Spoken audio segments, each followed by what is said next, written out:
स्वागत है आपका आपके अपने स्टूडेंट्स लर्निंग चैनल में।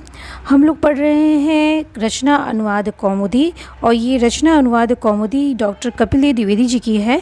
इसमें अभ्यास 2 कर रहे थे, ठीक है। तो हम लोग अब ये अशुद्ध और शुद्ध वाक्य ये पढ़ चुके थे। तो जो आज जो हम लोग करने वाले थे वो है अभ्यास, संस्कृत में अभ्यास। हाँ, और इसमें देखिए ये बहुत ही बड़ा है, तो देख लीजिए क्या है। कह रहे हैं कि 2 क के वाक्यों को द्विवचन और बहुवचन में क्या करना है, परिवर्तित करना है, बदलो। तो 2 क क्या है, ये है ना। 2 क क्या है, ये है जो हम लोग इसका पहले वाले वीडियो में अनुवाद कर चुके हैं। तो इसको आपको एक वचन और बहुवचन में बदलना है। तो दोस्तों ये बहुत ज़्यादा बड़ा हो जाता है, क्योंकि एक वचन में भी बदलिए और बहुवचन में भी बदलिए। तो मैंने इसको एक जगह नोट आउट किया है, लिखा हुआ है कि एक वचन और बहुवचन में इसको बदल करके एक वचन तो है ही, द्विवचन और बहुवचन में हम इसको बदले हैं और उसको लिखे हुए हैं, ठीक है। तो ये प्रश्न आप देख लीजिए। और फिर दूसरे को जो है एक वचन और द्विवचन, यहाँ द्विवचन नहीं है बहुवचन, क्योंकि दूसरा का ख देखिए क्या है, द्विवचन में ही तो खुद ही है। इसको एक वचन और बहुवचन में बदलना है, ठीक। और फिर उसके बाद रक्ष, वद, पच, गम, लिख इत्यादि का मध्यम पुरुष लिखना है, ठीक है। और क्या लिखा है कि पुस्तक, पुष्प, पत्र, जल, राज्य के प्रथमा और द्वितीया के रूप लिखना है। फिर उसके बाद आपको वाक्य बनाना है। सत्यम, राज्यम, इदानीम, कदा, तदा, यदा, इन पे आपको वाक्य बनाना है। तो चलिए हम लोग शुरू करते हैं। हाँ, आपको आसानी होगी और आप जल्दी से जल्दी इसको जो जब एक साथ जगह इकट्ठा रहेगा तो समझने में भी आसानी होगी। तो चलिए शुरू करते हैं। तो पहले मैं अपने जो है ये रहा आपका अभ्यास 2 का अभ्यास है। ये थोड़ा सा और बड़ा कर लिया जाए। अब देखिए क्या है कि तू पढ़ता है, तो द्विवचन में क्या हो जाएगा, युवाम पठतः। और बहुवचन में क्या हो जाएगा, बहुवचन में हो जाएगा आपका यूयम पठत, ठीक। आप ये भी गौर करते हुए चलिए कि युवाम में कौन सा, युवाम के साथ में धातु में कौन सा प्रत्यय लगा है। देखिए इसमें थ प्रत्यय है और यूयम में थ प्रत्यय है। यही आपको हर जगह मिलेगा। और तू पत्र लिखता है तो द्विवचन में हो जाएगा युवाम पत्रम लिखतः और बहुवचन में होगा यूयम पत्रम लिखत। थ और थ का खेल है इसमें, ठीक है। और युवाम के साथ थ और यूयम के साथ थ, ठीक। तो और बीच में जितने भी आपके कर्म हैं वो बदलते नहीं है, या अव्यय है या कर्म आए वो नहीं बदलेगा, बस आपका कर्ता के अनुसार क्रिया बदलेगी, धातु बदलेगा। फिर क्या है, तू भोजन पकाता है, तू भोजन पकाता है तो क्या हो जाएगा कि द्विवचन में युवाम भोजनम पचतः और बहुवचन में यूयम भोजनम पचथ, ठीक। आगे देखिए, तू राज्य की रक्षा करता है तो द्विवचन में हो जाएगा युवाम राज्यम रक्षतः और बहुवचन में यूयम राज्यम रक्षथ। फिर देखते हैं कि तू फल की रक्षा करता है तो युवाम, द्विवचन में युवाम फलम रक्षतः और बहुवचन में यूयम फलम रक्षथ, ठीक है। अब देखिए, तू सत्य बोलता है तो युवाम सत्यम वदथ और बहुवचन में हो जाएगा यूयम सत्यम वदथ, ठीक।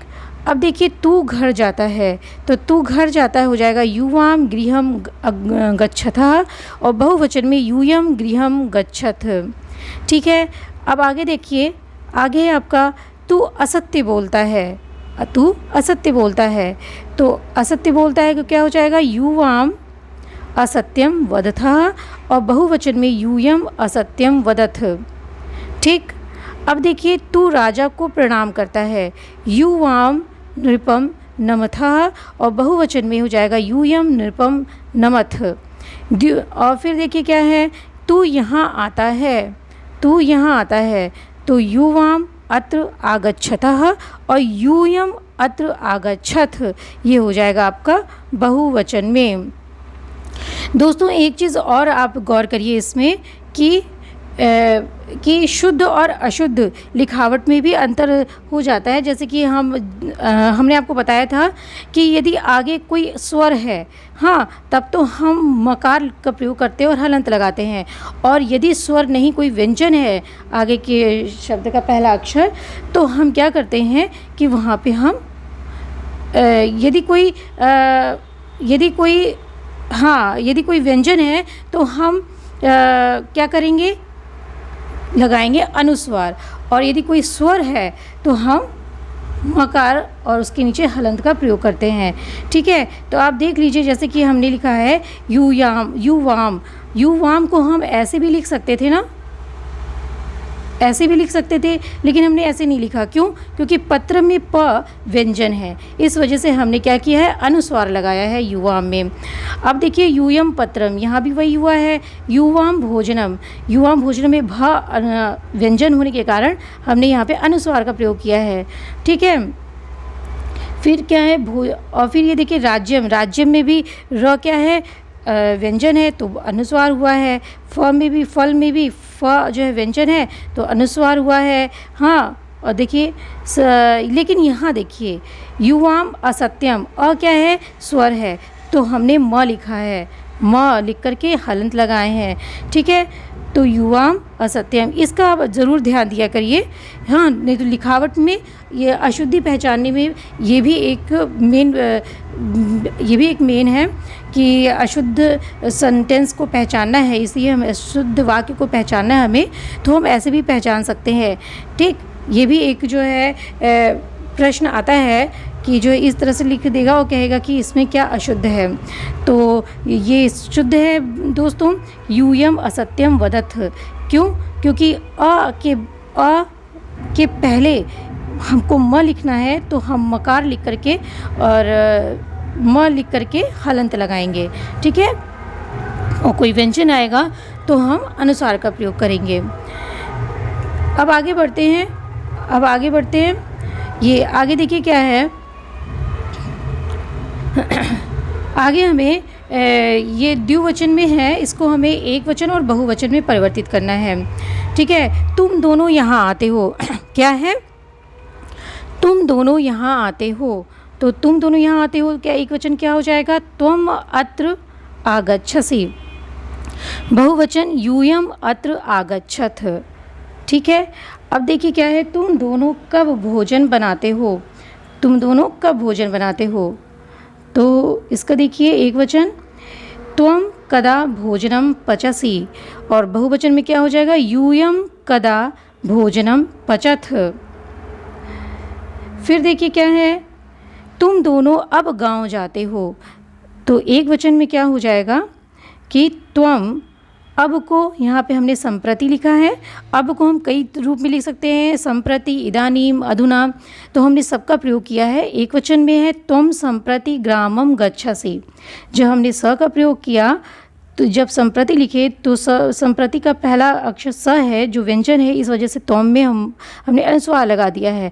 और ये देखिए यूयम इदानीम ग्रामम गच्छत, बहुवचन में हमने बनाया यूयम इदानीम ग्रामम गच्छत, तो इदानीम ई स्वर है तो इस वजह से हमने म लिख करके हलंत लगाया है, यूयम इदानीम ग्रामम गच्छत।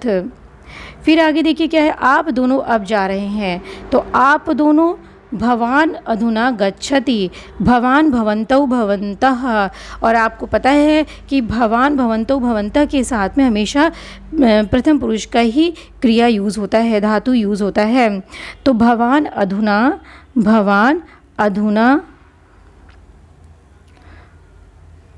अधुना गच्छति, आप अब जाते हैं, हाँ, या जा रहे हैं।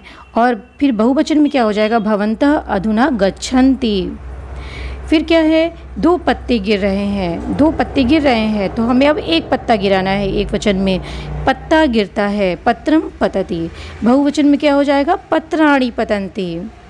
ठीक है, अब देखिए क्या है कि रक्ष वध पच पथ गम लिख, इनका जो है आपको मध्यम पुरुष एक वचन, द्विवचन, बहुवचन में धातु रूप लिखना है मध्यम पुरुष का। ठीक है, और प्रथम पुरुष का हम लोग लिख चुके हैं, पता है हमें। हाँ, ती तह अंतिम प्रत्यय लगता है और मध्यम पुरुष में देखिए सी थ थ प्रत्यय लगता है। तो क्या हो जाएगा, रक्षति रक्षतः रक्षथ, रक्षसी रक्षतः रक्षत, वदसी वदथः वदथ, पचसी पचथः पचथ, पतसी पतथः पतथ, गच्छसि गच्छथः गच्छथ, लिखसि लिखथः लिखथ। आगे क्या है दोस्तों, ये आगे आपको प्रथमा और द्वितीय विभक्ति में पुस्तक पुष्प, पुस्तक पुष्प, पत्र, जल और राज्य का एक वचन, द्विवचन और बहुवचन लिखना है। हाँ, प्रथमा और द्वितीय विभक्ति में तो क्या हो जाएगा, पुस्तकम पुस्तके पुस्तकानि, प्रथमा और द्वितीय विभक्ति दोनों में यही रहेगा। पुष्पम पुष्पे पुष्पाणि, प्रथमा और द्वितीय विभक्ति दोनों में रहेगा। पत्रम पत्रे पत्राणि, प्रथमा और द्वितीय विभक्ति दोनों में यही रहेगा। और जलम जले जलानि, जलम जले जलानि, प्रथमा और द्वितीय विभक्ति दोनों में रहेगा, जलम जले जलानि। ठीक है, अब देखिए क्या है, राज्यम राज्ये राज्याणि, प्रथमा और द्वितीय विभक्ति दोनों में यही रहेगा।